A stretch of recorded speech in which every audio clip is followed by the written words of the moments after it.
सच तो ये है कि इस लोक उत्सव में वसुधैव कुटुंबकम की भारतीय अवधारणा सहजता से चरितार्थ होती नजर आती है। कुटुंबकम की भारतीय अवधारणा सहजता से चरितार्थ होती नजर आती है। So welcome to the grand spectacle of faith and devotion unfolding here in Prayagraj at the Mahakumbh 2025. We are bringing you the live coverage of this historic event on Doordarshan. Today marks the third and final Amrit Snan on the auspicious occasion of Vasant Panchami, a day dedicated to Goddess Saraswati, the harbinger of wisdom, knowledge and the arrival of spring. आनंद ने बताया कितना खूबसूरत मौका है, कितनी ज़बरदस्त तस्वीरें हैं और आज जिस तरह का अनुशासन और व्यवस्थाएं देखने को मिली वो सचमुच में बताती हैं कि एक बड़े आयोजन को करने के लिए कितनी तैयारियां करनी पड़ती हैं। आप देख रहे हैं इस वक्त सीधी तस्वीरें कि कैसे सभी अखाड़े पूरी तैयारी के साथ अपने अपने कैंप से निकलकर अब संगम की तरफ बढ़ रहे हैं।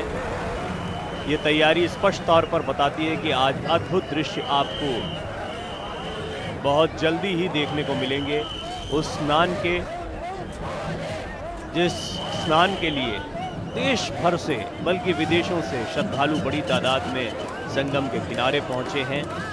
और अमृत स्नान का महत्व इसलिए है क्योंकि आज अखाड़े स्नान करते हैं और उनके साथ स्नान करना एक सौभाग्य का विषय श्रद्धालुओं के लिए भी माना जाता है। इसकी पूरी तैयारियां हो चुकी हैं।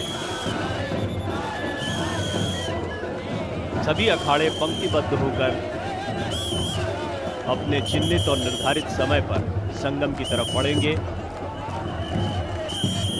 इस तरह आप दशनाम नागा सन्यासी श्री पंचायती अखाड़ा निर्वाणी की तस्वीरें इस वक्त देख रहे हैं। श्री शंभू पंचायती अटल अखाड़ा और इसी तरह आप नागा साधुओं के बाद अन्य अखाड़ों को भी देखेंगे। नागा साधुओं का बहुत ही विशेष महत्व होता है और इन्हें देखने के लिए, इनकी एक झलक पाने के लिए श्रद्धालु भी बड़ी तादाद में यहाँ पर पहुँचते हैं। मैं और आनंद जब आज यहाँ पहुँचे एक बार फिर आपके लिए लाइव तस्वीरें दिखाने के लिए, तो हमने देखा कि इस बार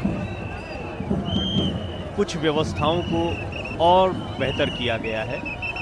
और इसकी वजह ये रही कि पिछले स्नानों में हम लोगों को कई बार यहीं पर रहते हुए देखते थे। हालांकि कल्पवास के लिए अलग क्षेत्र बनाया गया है, लेकिन संगम पर स्नान करने और यहीं पर बने रहने की जो कोशिश रहती है वो कई बार बहुत क्राउड यहाँ इकट्ठा कर देती है।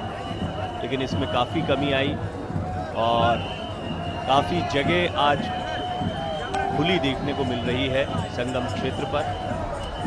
यहाँ लोग आसानी से जा पा रहे हैं। आने और जाने वालों के मार्ग निर्धारित कर दिए गए हैं। इससे भी व्यवस्था सुचारू तौर पर और बहुत ही शानदार तरीके से अनुशासित दिखाई दे रही है।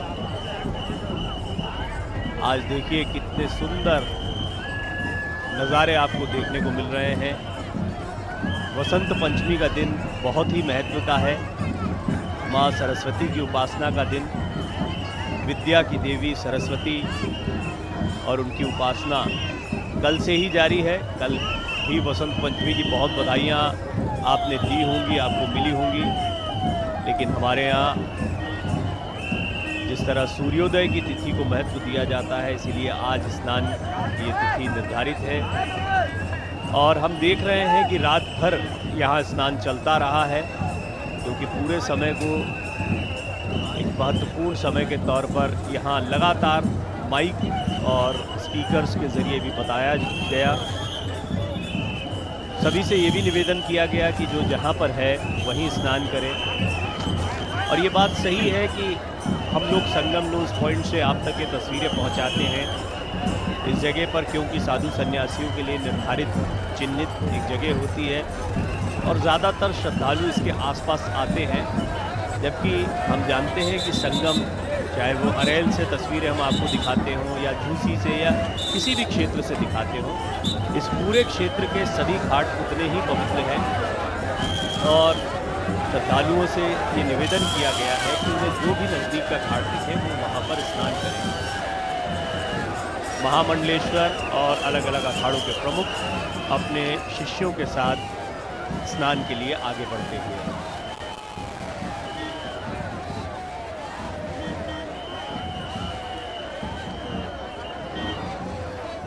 कुंभ के सबसे बड़े आकर्षणों में से एक नागा सन्यासी आप आसानी से अपने टेलीविजन स्क्रीन पर इस समय देख पा रहे हैं। अध्यात्म की दुनिया कई बार बहुत रहस्यमयी होती है। एक ऐसा ही रहस्यों का अलग संसार है नागा सन्यासियों का, नागा साधु। जब जब नष्ट होने लगी है देश की संस्कृति और सभ्यता, तब तब वो आए हैं विरासत के पहरेदार बनकर, हुंकार लिए। वो सनातन धर्म के कमांडो हैं, साधुओं के वेश में योद्धा हैं जो अंतिम उम्मीद की तरह आते हैं। लेकिन वो कहाँ से आते हैं, कहाँ चले जाते हैं, उनकी दुनिया कैसी होती है, वो किस दुनिया में खो जाते हैं, ये बहुत कम लोगों को पता होता है। सबको ये तो पता है कि जब कुंभ जैसी पवित्र बेला आती है तो लाखों की संख्या में नागा साधु एक साथ यहाँ नजर आते हैं। लेकिन जब कुंभ संपन्न होता है तो वो सब के सब अचानक ऐसे ही गायब होते हैं जैसे कभी थे ही नहीं। भभूत में लिपटा पूरा शरीर, आंखों में हर वक्त दहकते आध्यात्मिक शक्ति के शोले, माथे पर त्रिपुंड और रुद्राक्ष से सुशोभित भुजाओं में शिव शक्ति प्रतीक त्रिशूल और पत्थर से चेहरे पर भोले शंकर की जय जयकार का भाव। सनातन के इस प्रचंड प्रज्वलित रूप को ही दुनिया नागा सन्यासी कहती है। अपने परिवार का अंत, अपने एक एक रिश्तेदार का अंत, अपना अंत, और उसके साथ होती है एक नई शुरुआत। जो नागा सन्यासी होते हैं उनके अध्याय की शुरुआत ही उनके अंत से होती है। और इस समय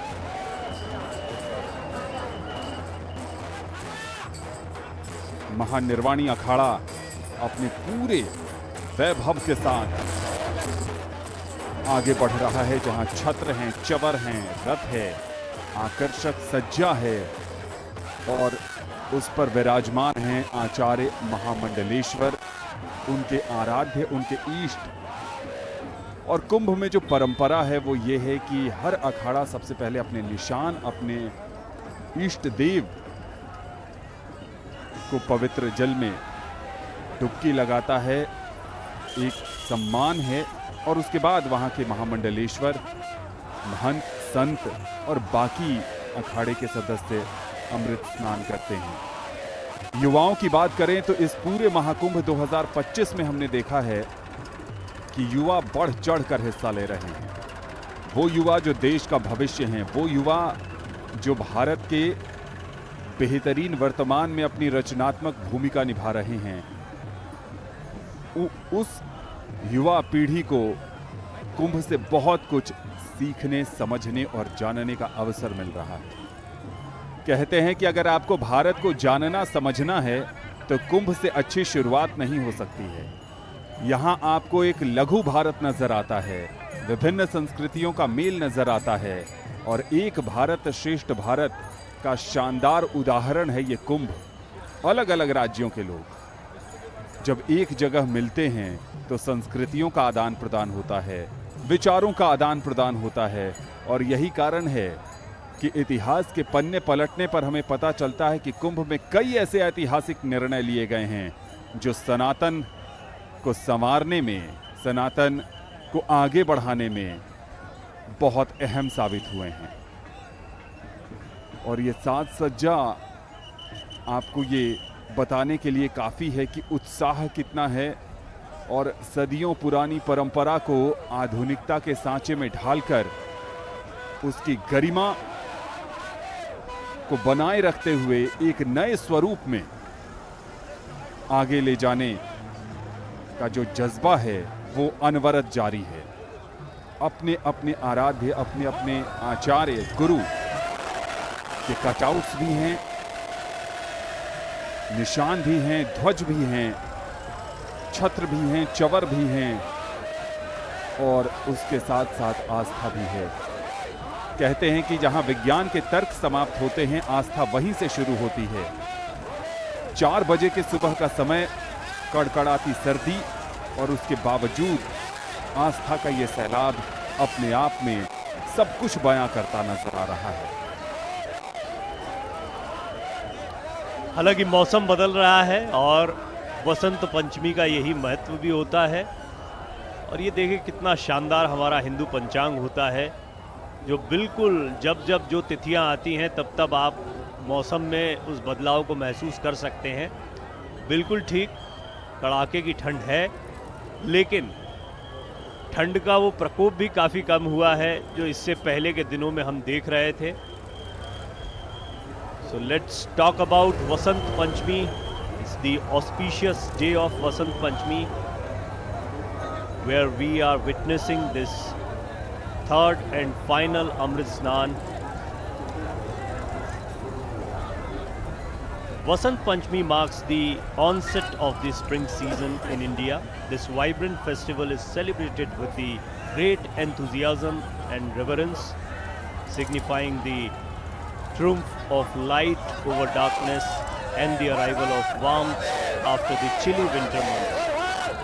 Vasant Panchami holds cultural and religious significance across different regions of India.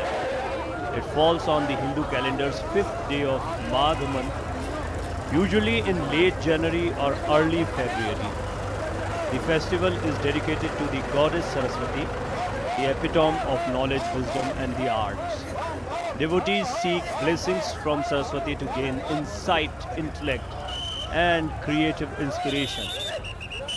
One of the most iconic rituals of Vasant Panchami is the worship of Saraswati, where people adorn the goddess with the white attire and offer flowers, fruits, and sweets. Educational institutions, especially schools. People are now using AI and gamification to hack their way